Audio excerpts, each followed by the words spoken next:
নমস্কার বন্ধুরা, সুপ্রিয়া রান্নাঘরে আবারও একটা নতুন পর্বে তোমাদের সকলকে স্বাগত। আজকে কাঁচা আম, আলু, বড়ি দিয়ে মৌরলা মাছের টকের রেসিপি আমি তোমাদের সাথে শেয়ার করব। এইভাবে কাঁচা আম দিয়ে একবার মৌরলা মাছের টক বানিয়ে গরম ভাতের সাথে খেয়ে দেখবে, খেতে জাস্ট অমৃত লাগবে। তাহলে চলো বন্ধুরা, দেখে নেওয়া যাক আজকের এই রেসিপি কিভাবে বানানো হয়।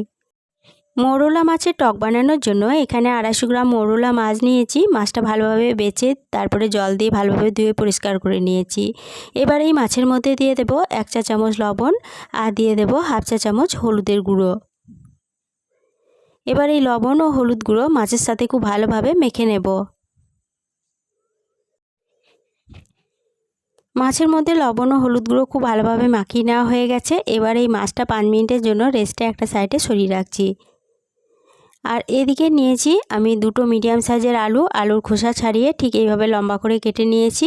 আর নিয়েছি দুটো মিডিয়াম সাইজের আমেরও খোসা ছাড়িয়ে ঠিক এই একইভাবে লম্বা করে কেটে নিয়েছি। এটা একটা সাইডে সরিয়ে রাখছি। এদিকে গ্যাসের ওভেনে একটা কড়াই বসিয়ে গ্যাসটা অন করে কড়াইয়ের মধ্যে দিয়ে দিলাম 1 চা চামচ সরষের তেল। তেলটা ভালোভাবে গরম হয়ে যাওয়ার পরে তেলের মধ্যে দিয়ে দিচ্ছি 6টা বড়ি। এবার এই বড়িগুলো ভালোভাবে নেড়েচেড়ে ভেজে নেব। বড়িগুলো বেশ ভালোভাবে ভাজা হয়ে গেছে। এবার এই বড়িগুলো কড়াই থেকে নামিয়ে নিচ্ছি। সমস্ত বড়িগুলো কড়াই থেকে নামিয়ে নেওয়ার পরে আবারও গ্যাসের ওভেনে কড়াই বসিয়ে কড়াইটা খুব ভালোভাবে গরম করে নেওয়ার পরে কড়াইয়ের মধ্যে দিয়ে দিলাম পরিমাণ মতো সরষের তেল। তেলটাও খুব ভালোভাবে গরম হয়ে যাওয়ার পরে তেলটা কড়াইয়ের চারপাশে ঠিক এইভাবে ছড়িয়ে নিচ্ছি। এরপরে মৌরলা মাছগুলো তেলের মধ্যে দিয়ে দিচ্ছি। এইভাবে যদি কড়াইটা খুব ভালোভাবে গরম করে নেওয়ার পরে তেলটা খুব ভালোভাবে গরম করে তারপরে মৌরলা মাছগুলো ভাজা হয়, তাহলে পরে একটা মাছও ভেঙে যাবে না। সমস্ত মাছগুলো দিয়ে দেওয়ার পরে বেশ কিছুক্ষণ অপেক্ষা করছি এক পিঠ ভাজা হওয়ার জন্য। এক পিঠ যখন ভাজা হয়ে গেছে তখন অপর পিঠটা মাছের ঠিক এইভাবে উল্টে দিচ্ছি। আর এইভাবে উল্টে পাল্টে মৌরলা মাছগুলোকে ভেজে নেব। আমি প্রথম ব্যাচেই সমস্ত মাছগুলো দিয়ে দিয়েছি। তোমাদের যদি অসুবিধা হয় তাহলে পরে 2 ব্যাচে মাছগুলো ভেজে নিতে পারো। সমস্ত মাছগুলোকে নেড়েচেড়ে ভালোভাবে ভেজে নিয়েছি। এবার এই মাছগুলো তেল থেকে তুলে নেব। তেল থেকে সমস্ত মৌরলা মাছগুলো তুলে নেওয়ার পরে ওই তেলেই ফোড়নের জন্য দিয়ে দিচ্ছি 1 চা চামচ 5 ফোড়ন আর একটা গোটা শুকনো লঙ্কা। এবার এই ফোড়নগুলো ভালোভাবে ভেজে নেব। ফোড়ন ভালোভাবে ভেজে নেওয়ার পর ফোড়ন থেকে যখন সুন্দর গন্ধ বেরোতে শুরু করেছে তখন এর মধ্যে দিয়ে দেব দুটো মিডিয়াম সাইজে কেটে রাখা আলুগুলো এবার তেলের মধ্যে নেড়েচেড়ে ভেজে নেব। তেলের মধ্যে আলুগুলো একটু নেড়েচেড়ে ভেজে নিয়ে এর মধ্যে একটা ঢাকা দিয়ে দেব। ঢাকা দিয়ে আলুগুলো ভাজা হতে দেব। এতে 2 in 1 কাজ হবে, ভাজাটাও ভালোভাবে হয়ে যাবে, সিদ্ধর কাজটাও অনেকটা এগিয়ে থাকবে। ঢাকা দিয়ে মিডিয়াম ফ্লেমে 3 মিনিট মতো ভাজা হতে দিয়েছিলাম। 3 মিনিট পর ফিরে এসে ঢাকাটা খুলে নিয়ে আলুগুলো আবার একটু নেড়েচেড়ে নিলাম। আলুগুলো বেশ ভালোভাবে ভাজা হয়ে গেছে। এবার এর মধ্যে দিয়ে দেব কেটে রাখা কেটে রাখা সমস্ত আমগুলো আলুর মধ্যে দিয়ে দিলাম। এরপরে এর মধ্যে দিয়ে দিচ্ছি 1/2 চা চামচ হলুদের গুঁড়ো আর কালারের জন্য দিচ্ছি 1/2 চা চামচ কাশ্মীরি লঙ্কা গুঁড়ো।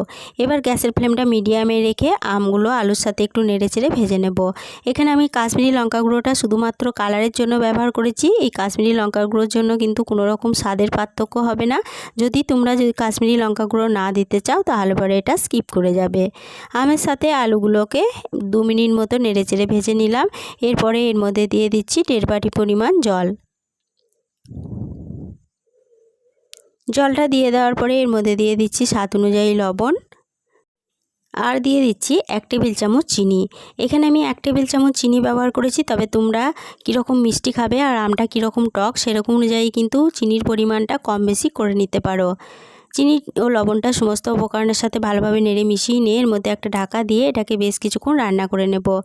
টকটা রান্না হতে থাক সেই ফাঁকে একটা মশলা রেডি করে নেব। তার জন্য একটা মিক্সিং জারের মধ্যে নিয়ে নিলাম 1 টেবিল চামচ সরষে। এবার এই মিক্সিং জারের ঢাকনাটা বন্ধ করে প্রথমে শুকনো অবস্থায় সরষে গুঁড়ো করে নিলাম। এরপরে এর মধ্যে দিয়ে দেবো একটা শুকনো লঙ্কা, 2টো কাঁচা লঙ্কা। এরপরে এর মধ্যে পরিমাণ মতো জল দিয়ে দিলাম। মিক্সিং জারের ঢাকনাটা বন্ধ করে এটা মিহিভাবে বেটে নেব। সর্ষেটা ভালোভাবে বেটে নেওয়া হয়ে গেছে। এবার এটা একটা সাইডে সরিয়ে রাখছি। এদিকে আমি 4 মিনিট মতো ঢাকা দিয়ে এই টকটা রান্না হতে দিয়েছিলাম। 4 মিনিট পর ফিরে এসে ঢাকাটা খুলে নিলাম। এরপরে সমস্ত উপকরণ একবার নেড়েচেড়ে নেওয়ার পরে এর মধ্যে দিয়ে দিচ্ছি ভেজে তুলে রাখা বড়িগুলো আর দিয়ে দিচ্ছি ভেজে তুলে রাখা মাছগুলো আর দিয়ে দেব বেটে রাখা সর্ষে। আর মিক্সিং জারটা ধুয়ে সামান্য পরিমাণ জলও দিয়ে দিলাম। এরপরে সমস্ত উপকরণ ভালোভাবে নেড়েচেড়ে মিশিয়ে নিচ্ছি। সমস্ত উপকরণ ভালোভাবে নেড়েচেড়ে মিশিয়ে নিলাম। এরপরে এর মধ্যে আর কোনো রকম ঢাকা দেব না। ঢাকা না দিয়ে এটা মিডিয়াম ফ্লেমে বেশ কিছুক্ষণ ফুটিয়ে রান্না করে নেব। মিডিয়াম ফ্লেমে টকটা আবারও 2 মিনিট মতো ফুটিয়ে রান্না করে নিয়েছি। এরপরে আর রান্না করার দরকার নেই, গ্যাসের ফ্লেমটা বন্ধ করে দিলাম। বন্ধ করে দিয়ে মৌরলা মাছের টক কড়াই থেকে নামিয়ে নিলাম। পরিবেশনের জন্য আজকে রেসিপি আমার একদম রেডি হয়ে গেছে। রেসিপিটা দেখে ভালো লেগে থাকলে প্লিজ লাইক, কমেন্ট ও শেয়ার করতে ভুলো না। আর নতুন বন্ধু হলে চ্যানেলটা সাবস্ক্রাইব করে পাশে থেকো। আজকে এই পর্যন্তই ছিল, ফিরে আসবো আবার নতুন কোনো রেসিপি নিয়ে।